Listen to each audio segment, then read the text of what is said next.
substitute programs. We know this is an area of interest to many schools and LEAs around the state. My name is Megan Steiner. I am the statewide Human Capital K-12 Strategies lead from IU 13. And we are fortunate to have with us today an expert in all things substitutes. So I will turn it over to Amanda Von Moos to introduce herself. Great, thank you. So I'm Amanda. I'm from a nonprofit called Substantial Classrooms. We're a national nonprofit, work across the country. And yeah, we specialize in this. So, hold on, let me get my screen going. So here's our plan for today. So we're going to talk about a framework for thinking about building your subpools with a specific focus on next year. So what does 2021 and 2022 look like? We're going to give you some ideas and examples about kind of what's most important as we think about this recovery year. Give you a chance to try it on, and then share some resources and templates.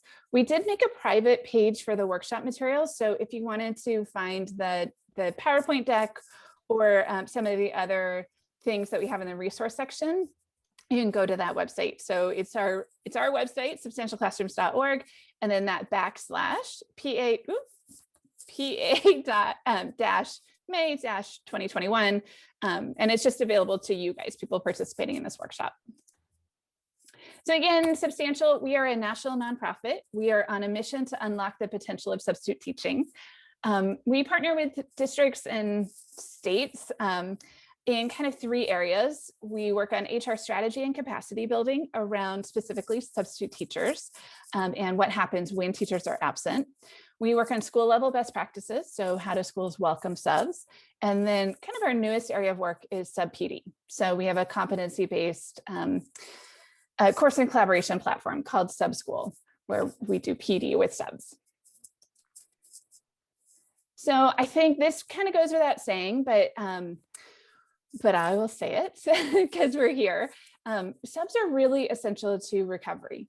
So we have seen as schools began to reopen that there has for a long time been a shortage of people willing to take the job of substitute teacher right now.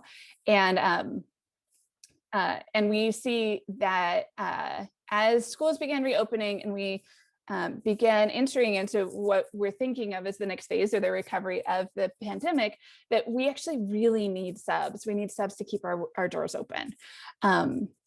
And we anticipate, it's hard to tell, but we anticipate that there will be more sub needs next year. Subs are kind of always our plan B as a sector. And yeah, we have a lot of stress in our system right now. And teachers are going to need that backup. But I think one thing that is really clear is if we want people to show up and sign up to be a substitute teacher, we need to do more to support them, to make it a more attractive and desirable job and a more sustainable job over time. So one thing I want to be sure to mention is that there really is a very significant variation in coverage across schools and across types of schools. So from a principal perspective, just as we think about it from the systems perspective as HR leaders, I think sometimes it's easy to lose sight of what does it really feel like when a school has, for example, a 53% coverage rate, a 50% coverage rate. So this quote comes from one of the principals that we worked with, and she had below a 50% coverage. That meant that when she had a teacher out, about half the time she got a sub and about half the time she didn't get a sub. I think it's just really important to think about like what that means for the school. It means every day she is scrambling in the morning. They're breaking up classes and sending students to different classrooms to basically work in the back of the room. So it's sort of a lost day of learning and impacting learning for a lot of kids. I think as HR leaders, one thing that we talk about a lot when we talk about strategy, and something I want you guys to really be thinking about, is disaggregating your data to make sure that you both know your overall coverage rate, but you know how it differentiates across schools, so that you know where you have schools that sort of have most of their sub needs met. Those are bright spots you can look at. And then also where you have schools that are struggling with very low coverage, and that those are the areas that we need to put our focus and attention. And I think having spent a long time studying the dynamics around substitute teaching, it's really clear that we need some innovative practices. We need to think about a different way to meet the needs at those schools and cover teacher absence at those schools. It can't all fall on the principal. And because it makes it very, there's so many dynamics that go into creating that equal coverage. So again, for us as HR, this is a really important thing to dig into.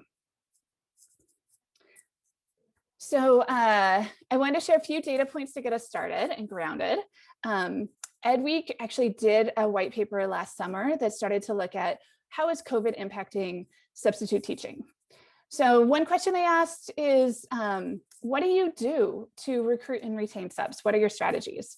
And I think what's interesting here is almost half the districts said, we don't do anything. We don't have any clear defined strategies right now focused on recruitment or retention. I think that aligns with my experience when we, work with districts, that this is usually an area that we have so it sort of is almost always on it's on people's to-do list, but it's usually pretty low on the to-do list. So my job today is to convince you that it is possible to do some more things around recruiting and retaining, and to give you some concrete examples to do it. So the other question they asked here that I thought was really interesting is kind of digging a little bit deeper on the PD question. So that was one of the strategies that people could choose in that first question. Now we're going a little bit deeper. So what PD do you think subs should get? And then what are you actually offering? And what I think is interesting here is these top three. These are really the things about doing the job: classroom management, teaching strategies, and then ongoing PD, like helping people develop their practice like we do for teachers. What's interesting here is the gap between what people think they should be doing. So 2/3 of leaders like you think we should be offering classroom management PD, but we only have 11% of districts actually doing it right now. It's pretty significant. The other thing on this chart that's significant is that 44% of districts offered subs no training or PD at all. So with that, I want to take us into a quick framework.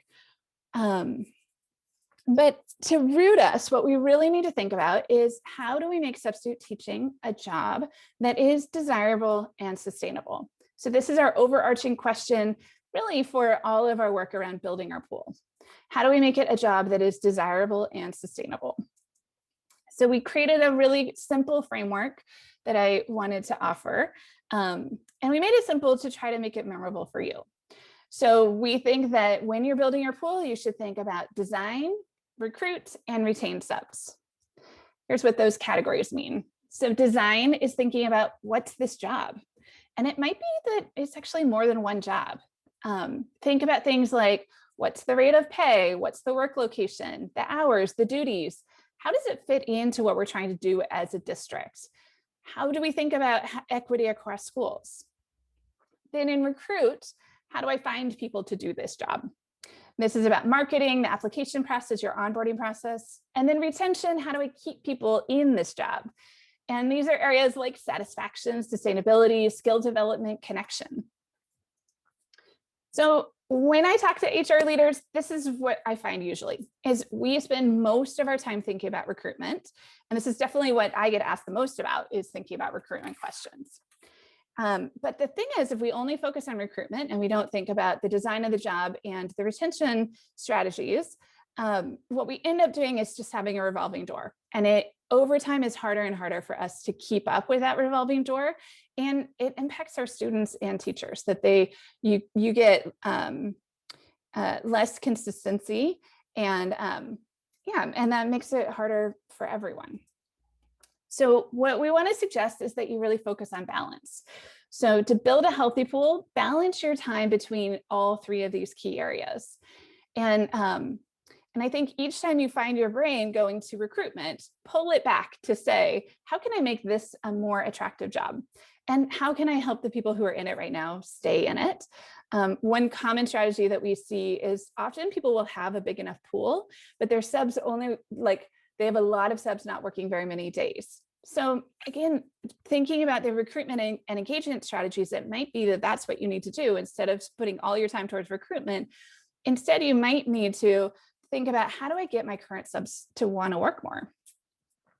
I'm going to focus more in this next section on design because we're in the spring, and the spring is time to think about design for next year. Okay, I'm powering through. I'm just going to pause. Megan, do we have any questions popping up yet? No, we do not. Good. Okay. Thanks for asking. Thank you. Okay, so design.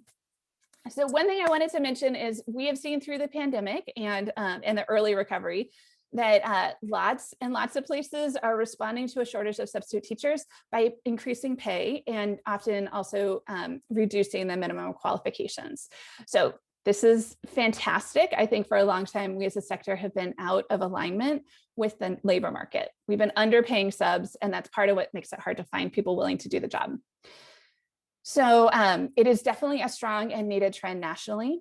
Things to think about as you think about your own pay rates is thinking about local labor market alignment. So who else is hiring at this education level in your community and what do they pay? I think it really makes sense to invest in full-time roles. So full-time roles help with that gap in coverage. And they also just help with consistency for students. So, I've now talked to hundreds and hundreds of people about substitute teaching over the last 5 years. And every single story that we hear, it all comes back to subs who come back to a school repeatedly, like frequently come back. And every single positive story comes back to that, because if you keep coming back to a school, you develop relationships over time. And that makes it much easier to do the job, which is, teachers know this. This is a big part of how teachers do their job.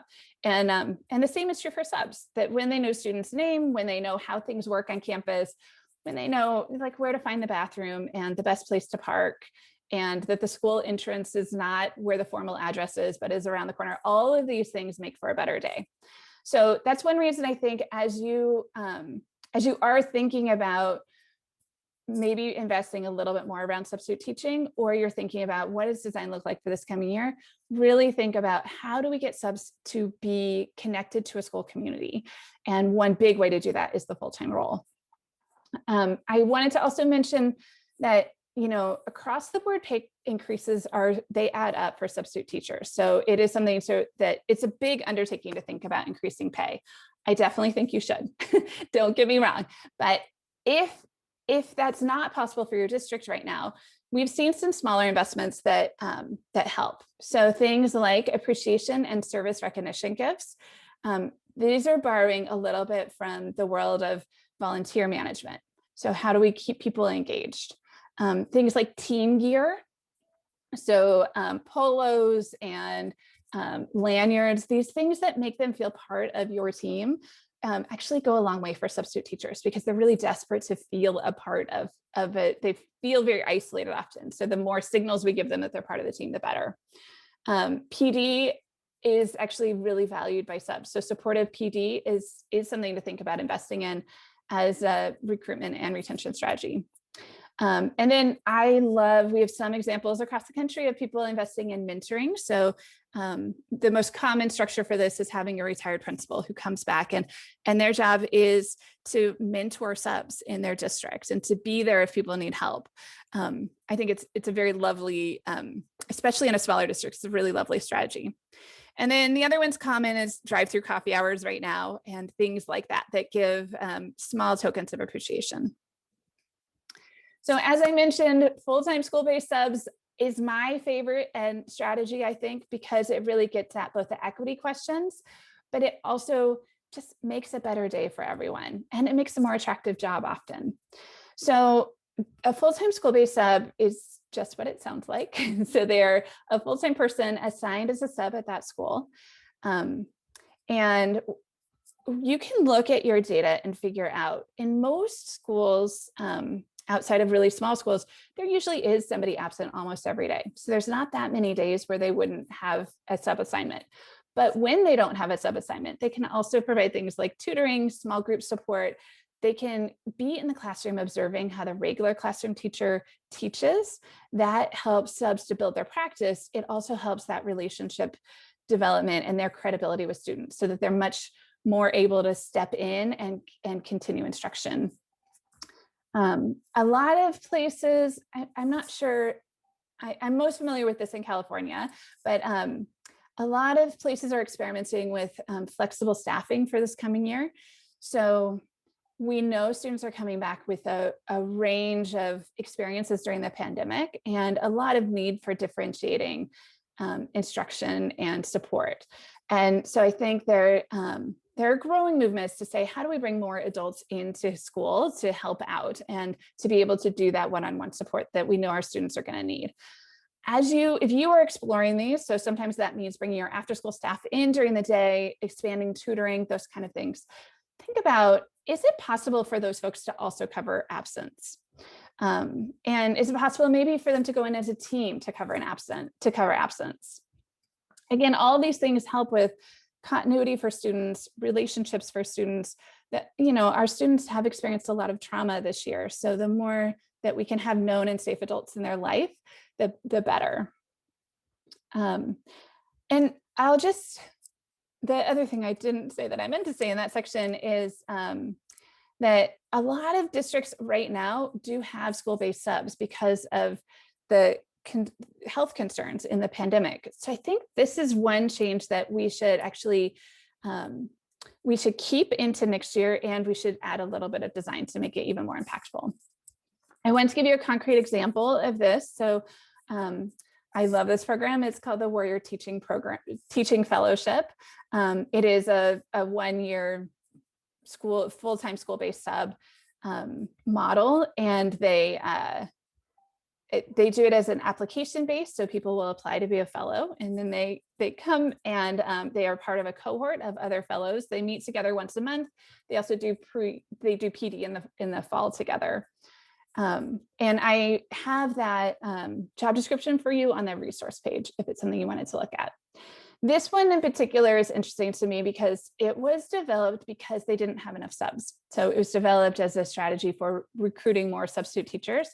And they made it, they put it out there in their very first year. They went from not being able to attract substitute teachers to having 85 applicants for their first 15 slots. Over time, this program has come to be their primary pipeline for their districts. It wasn't designed to be a pipeline, but it turns out that people who are interested in signing up to be a full-time fellow and to receive additional PD, they are also people who are interested in finding a teaching assignment and growing into a teaching assignment. So this is a small district, and this has become a pipeline not just for them, but also for their surrounding districts. I'll pause there, Megan. Am I pacing okay? Okay, so the next thing to talk about is just connecting to your pipeline. So as I said, the Warriors Fellow is a great example of a strategy that connects directly to pipeline. I think as we think about the fall, there is a lot of anxiety about pipeline and about making sure that you're going to have enough teachers. So as a sector, I think recognizing that a lot of people are checking us out through substitute teaching. So if you're coming from another career, a kind of common story is people who, both parents, but then also people who have been in the freelance economy and are realizing that they want more stability and they want benefits and they want some of the things that you get when you're a teacher. The easiest way to check out, if you are a mid-career person, to check out maybe is teaching for me, is to sign up as a sub. So as a sector, I think bringing more attention to realize that people are checking us out this way, we want them to come work for us. So thinking about how do we make this a more direct connection. In our surveys that we've done for districts, we find about 50% of subs are aspiring teachers. It does vary by community, but the lowest we found is a district that has most of their subs are retirees, and for them it was about a third. Still kind of surprising. So in terms of thinking about pipeline, college students is a really natural place to be thinking about pipeline connection. And I think this is another area, just like full-time subs and school-based subs, we experimented with as a sector during the pandemic. A lot of places are experimenting with encouraging college students to work as subs. And I know Pennsylvania is like California, where you do need a BA to be a sub, but there is an exemption for people who are in college. In California, we call it the aspiring, it's aspire, ooh, now I've got it wrong. It's college seniors, and it is prospective. It's called the prospective teacher credential, or emergency sub permit. So this is an area I think for districts to think about leaning into and working on building connections. I just shared an example that Monmouth University, they encourage all their undergrad education majors to substitute teach. They view it as a learning opportunity for future teachers and a way to get your feet wet. It's also a way for them to serve their local districts and deepen their connection with their local districts. And what's nice about that one, and I think this is the most successful ones are modeled this way, the university, the School of Ed at the university sees it as a learning opportunity. So they actually do the workshops for their students so that they're prepared to step into the classroom and they're prepared to think about this as a learning experience. So it is important for college students that we do think about how do we make sure that they get support, that they're not just thrown in the deep end, especially if we're thinking about it as a pipeline program. We have a guide for you guys that is also on the website that is just what we have learned from helping districts with developing these kind of programs. Okay, so those are some of the design questions for this coming year. Next, we're going to talk about retention. And retention is important to, again, reduce the revolving door so that you're not spending all your time just trying to fill up your pool. So one thing I've just been telling everybody as we've been meeting this spring is we do anticipate that we'll see an increase in long-term subs this coming year. It's an important time to revisit your practices and culture around long-term subs. One thing that the pandemic made really clear is when we were in virtual, a lot of sub-communication happens in person, and often happens through teachers being kind. And this is, educators are kind by like almost all, right? They're kind, they want to develop and support people. So what happens with long-term subs is often what you hear in interview when you talk with them is that, I was in this job, I was really overwhelmed, and this really nice teacher took me under their wing or took pity on me, and like showed me the ropes, gave me some curriculum. And I think those are lovely stories. However, when we think about a system, I don't think that we should be relying on people being kind and on subs feeling like they just got lucky that somebody mentored them, because it also doesn't happen all the time. And then when we went online, you can see that actually those kind of more casual systems, more casual ways that people got the information and support that they needed weren't possible anymore, because you're not bumping into people in the hallway and you're not overhearing somebody in the lunchroom. So it made people reflect, like have to get a little more serious about practices here. We did make a template we made a template this year that I put again on the website. Some of the best practices in this area to think about are having a handoff meeting. So when you are placing a full-time sub, making sure that you have some sort of handoff between HR and the principal to make sure that you're clear about who's doing what and that the sub is getting what they need. In the pandemic, we had things, when we were doing virtual, it was things like, do I have the Zoom login? Do I know who's in my class? Am I going to surprise parents when they log in and see somebody different there? And I think that these same things carry through to when we return to in-person. We also strongly recommend that you have some small amount of pre-assignment planning time and that's paid. That's something that almost nobody does right now, but it makes an enormous difference for continuity.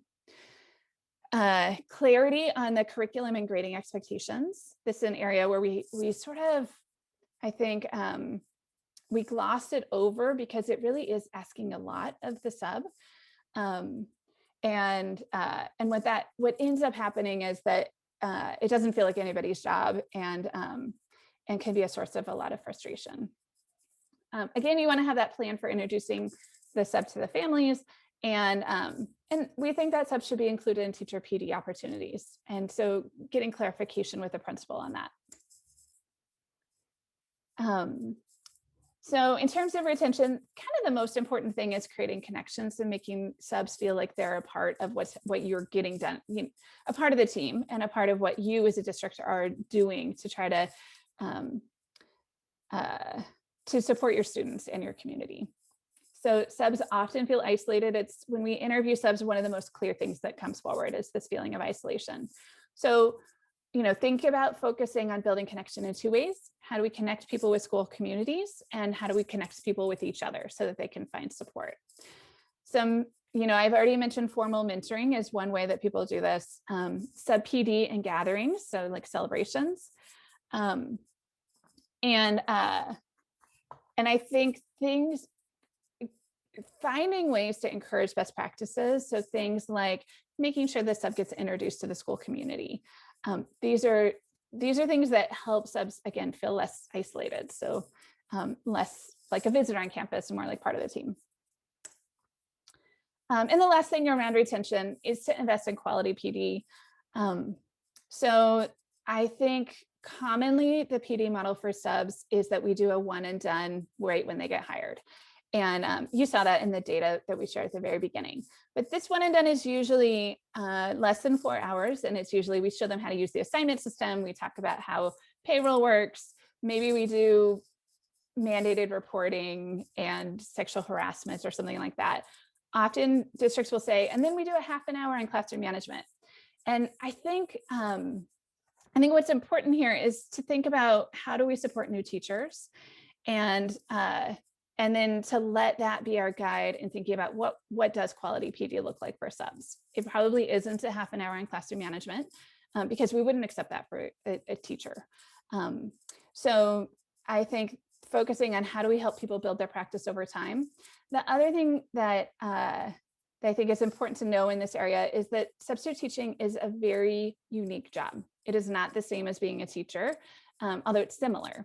So if you sort of step one on PD, a lot of people make their PD available to their teachers, also available to subs.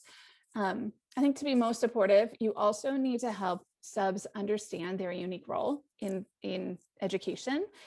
And your training needs to resonate with their lived experience, with what it's actually like to do the job. So designing for the unique role of a sub is important there. And some of the things I think, when we think about our sub competency framework, things like being flexible is really important for a sub. Having role awareness and understanding what's my job on campus, and a little bit what's my limitation if I'm just meeting a student. I think there are some natural limitations on how to engage with those students. And all those things are things that, again, they're unique to a sub. They're not the same as a classroom teacher who's going to be there day after day and be focused on building relationships and systems. It's always so funny presenting in this fashion where you don't have, I can only see Megan. Megan, are there any emerging questions? Okay, I'm going to keep powering through then. So let's talk about recruit. So this is the area I think, again, subs are, HR leaders spend most of if they're thinking about subs, they're thinking about recruitment. So I just wanted to offer just a couple thoughts here. But again, my big thought is balance, right? So when you think about recruitment, think about design and retention so that it's not a bucket with a lot of holes. So again, on that website, we have a self-assessment for recruitment readiness. And I think, again, design and retention strategies help to fuel your recruitment, but you got to make sure your recruitment systems are solid. So the kind of biggest things I think that we notice is that often districts will have a lot of out-of-pocket expense up front. So in California, it costs about $350 to become a sub. And the pay rates vary across the state, but it's something like around $100 to $200 a day. So you have to then sub for a couple of days just to recoup the money that you've invested. the more that you can do to recruit to reduce that out-of-pocket expense, the more successful you'll be in recruiting. One very common thing we see is that people will use their standard teacher application and they'll just put the word sub on it. I think it really behooves you to create a sub-specific application, because often subs get confused as they go through the regular teacher application.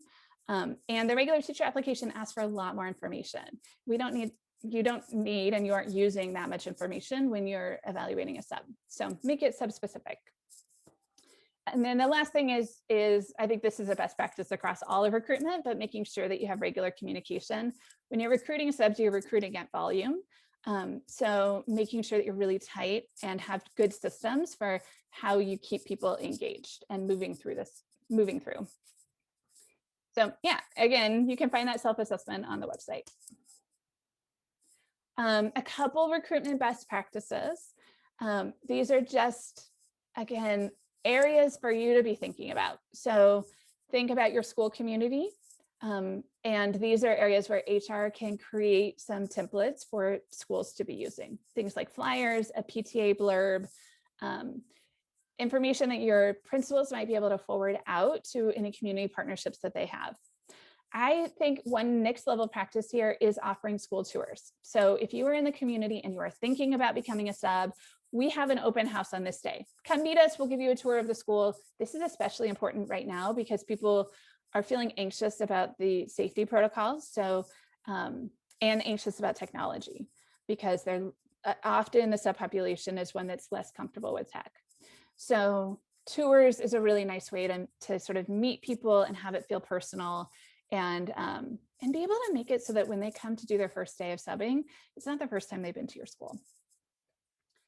Another very common pool for us is the retired teacher pool.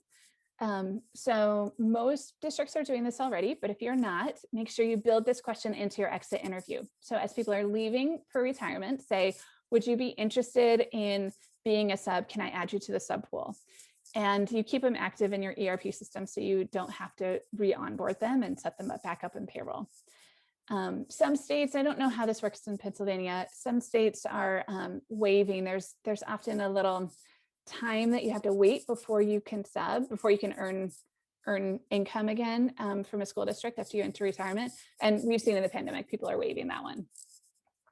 I think a next level practice here is trying to make those retired teachers mentors in some way, trying to help them mentor the folks who are coming. Often structuring PD in a way that has a lot of breakouts allows this to naturally happen. And then also trying to encourage those retired teachers to work in some of your low coverage schools. So a differentiated strategy there. And the last area, college and university partnerships. So we've already talked about this a little bit. And I think the thing about recruiting on campus is it's all about building relationships with faculty who will let you come talk to their big classes and recruiting on campus. So, so think about going to students where they are. And then the next level, of course, is pairing with training or embedding in a course for them. So lots of universities, education students almost always have to do field work. Substitute teaching is a way they can do paid field work. So connecting the dots there.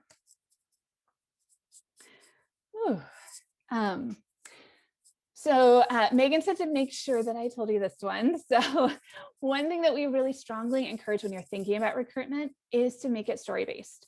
This is a little bit of modern marketing, right? That the way we are reached right now is through short stories.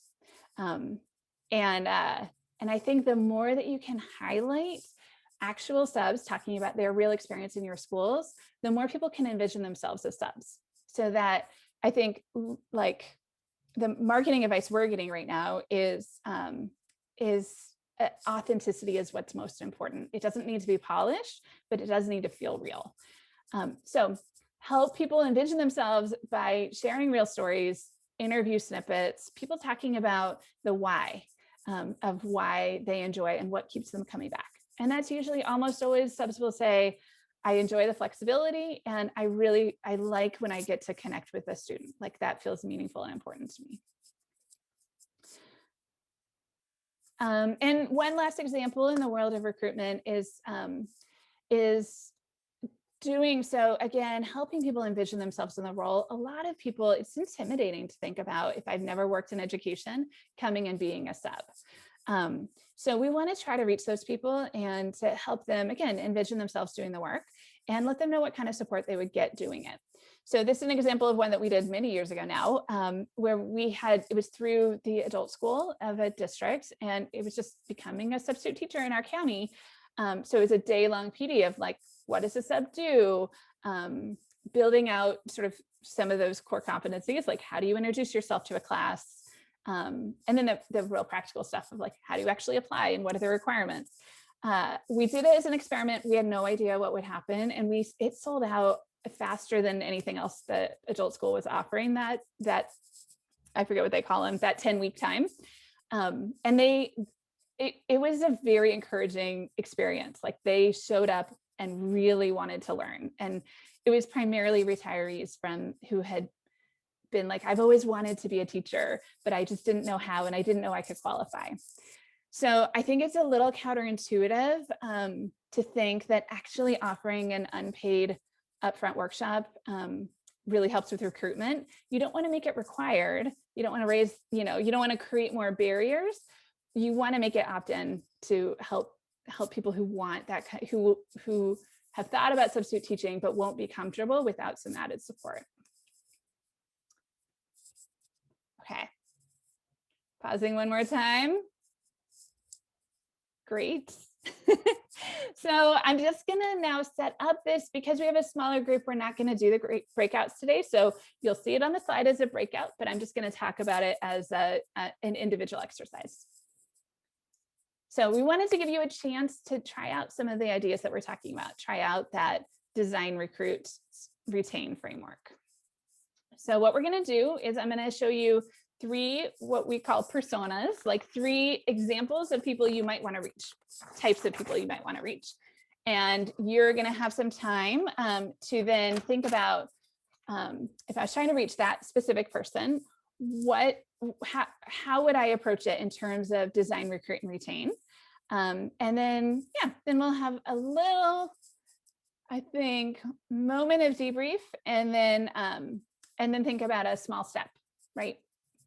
As the theory of change, that when you're doing this kind of design, it's important to try out it in a small form. So here are our muses. So 3 personas, they're all based on real people. The first is Dawn. Dawn is a lovely, very vibrant lady. She has kids. We met her at a workshop for aspiring teachers. So she's the mom of 2 elementary school kids. She's been really involved with their schools.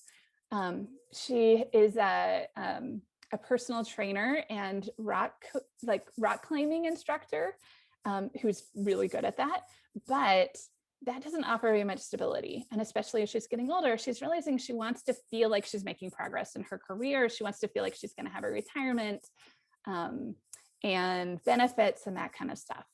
So she is one persona you could be inspired by. Next is Maria. Maria's a college senior, education major. She is a first-generation college student, fluent in Spanish. She needs to work to be in school, right? She has to have a job. She wants to become a teacher. We met her through a sub workshop, and then I happened to run into her at my kids' school because she has to do field work, and so she was like trying to find a part-time job while also being a volunteer tutor. And I think it was that moment of saying like, oh, she has to work and she wants to be in classrooms. We should be connecting the dots and putting her to work in classrooms. So you could choose Maria. She's incredible. And then we have Mike. Mike is a retired teacher. He is looking to stay active. He loves to travel.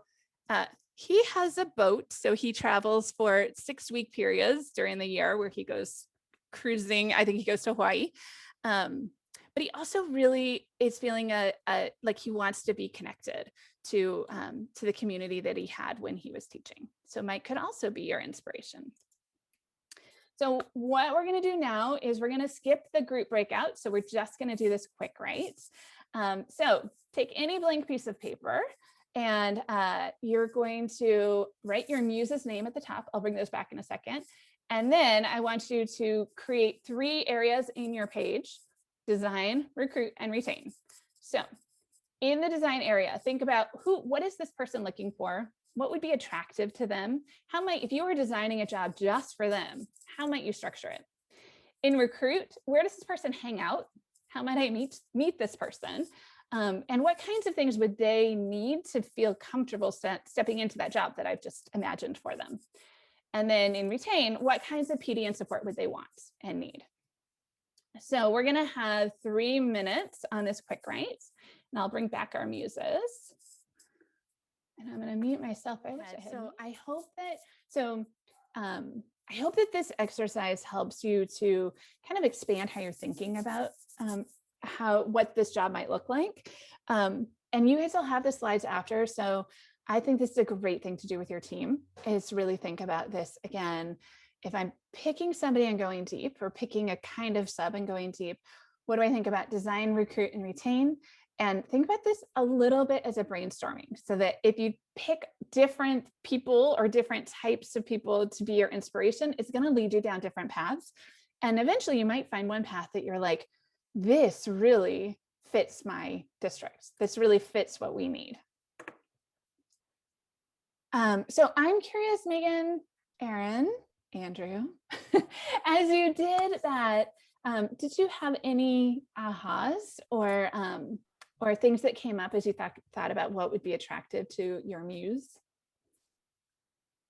Well, I was thinking about how some of the things that I might use to attract or retain the college student are similar to what I might do to attract or retain a graduate of an ed prep program to come teach for me. Like, introduce them to new teachers from their alma mater who can tell them about what it's like to work at the school, get them involved in extracurricular activities and things that they're passionate about, so that they might want to be more involved in the school. So I think that was an aha for me of how, especially when you're talking about people who are brand new to the profession, how there can be that overlap between teacher and sub recruitment. Yeah. Awesome. Anybody else want to share? Aaron? Oh, you're muted still. Praise of 2021.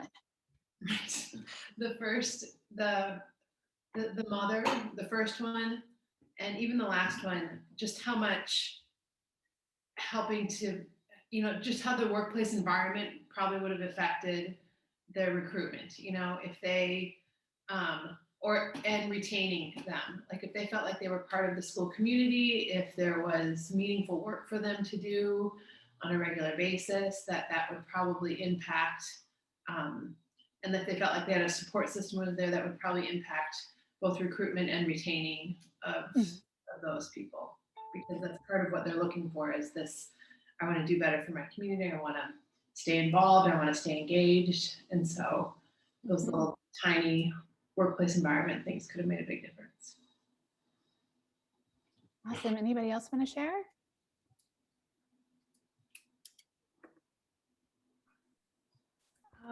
I guess for both like the working mom and the grad student, like what you'd been talking about, the pipeline to teachers, seemed like a good option for both of them, since they were both kind of like, oh, possibly want to be a teacher. And so like getting them experience, as well as like during their PDs, or like mentoring them to become teachers at the school. Yeah, I think helping people feel like there's a path, right? So if you feel inspired, one thing that we know from working with districts on systems change is that you got to think small steps and to sort of test the waters, and to get. I think the other thing is sometimes. So like substitute teaching is an area that we don't focus on very much. And so sometimes it can feel really big to do work in this area. So we want to help you we want to inspire you to think big, but we also want to inspire you to take action. So I'm just going to leave here in just a few seconds if anybody wants to add into the chat an action step. So think about that big idea that you had, and what is some really small things that in particular, I mean, I think a hack, you want it to be fast. Like, this is something I could think of doing this afternoon, or this is something I could definitely do by Monday. So just feel free to drop those in the chat. I'm going to keep moving because we are such a small group. Okay, so these are all the resources I mentioned. I know I was talking fast, as I do when I have no visual feedback of seeing all you guys, but these are the resources that I mentioned throughout. So, and then there's one more that we haven't talked about, but we preview just a tiny bit here, which is journey of an idea. So this is what we have learned through about doing innovation work in legacy systems. So we have a case study for you and some worksheets that I think are fun. It would be fun to do with your team. We used an Illustrator with them, so that's why I can say that they're fun. Fun worksheets. We have the long-term sub-assignment template, the recruitment readiness self-assessment, the full-time job description, job design considerations, and the Warriors Fellowship job description as an example. And then a workbook, like a guide called Empowering College Students as Subs, that has kind of what are the common program elements and best practices. Yes, and Megan would love for you to give feedback for future sessions. So I think she's going to also put the link in the chat, but this is the beginning of a series. So if you can put your, give your feedback, that will help her with creating the rest of the series. And this also applies to anyone watching the recording at any point in time. The forum will still be open. Awesome. Yep, and I think we have reached our end. So that's my contact.